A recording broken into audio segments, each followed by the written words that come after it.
Alors, pour les patients qui ont un cancer, je parle en général car il y a plusieurs types de cancers et chaque type de cancer donc a ses calculs par rapport aux macronutrients, c'est-à-dire tout ce qui concerne concernant les protéines, le fait, le carbohydrate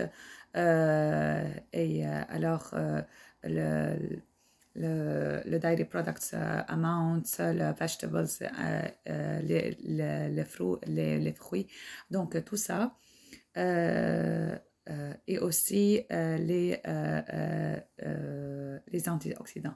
Donc, tout ça selon le type de cancer. Mais à ce point-là, je parle en général.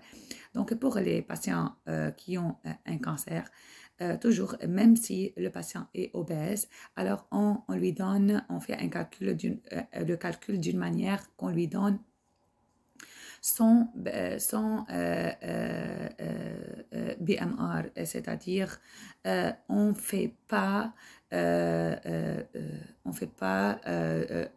d'une manière à ce que le patient perd du poids.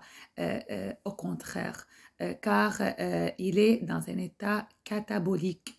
Donc, son corps passe dans une période de catabolisme, c'est-à-dire il y a destruction alors de tout, il y a une dégradation de tout, les macronutriments, c'est-à-dire les carbohydrates, le fat, les protéines.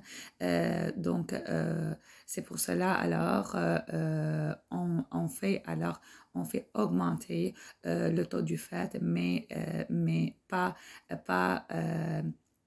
le fait qui n'est pas sain, mais le fait qui est sain. C'est-à-dire on s'éloigne de tout ce qui est trans fat, tout ce qui est le fait qui n'est pas bon, qui n'est pas healthy, qui n'est pas sain.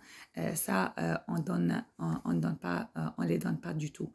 Donc, ça, c'est comme un simple un simple abrégé pour ce point-là. Donc, faites attention à ce point-là, car ce patient-là a besoin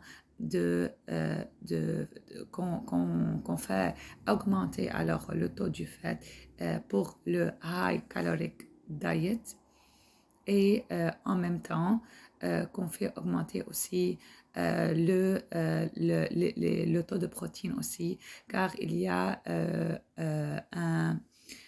une diminution de la masse musculaire, mais je répète, si alors, c'est-à-dire ça dépend du type du cancer, car il y a alors des cancers concernant des organes où on fait une restriction.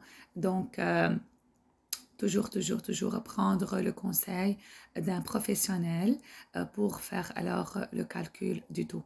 Donc, passez une très belle journée et à très bientôt.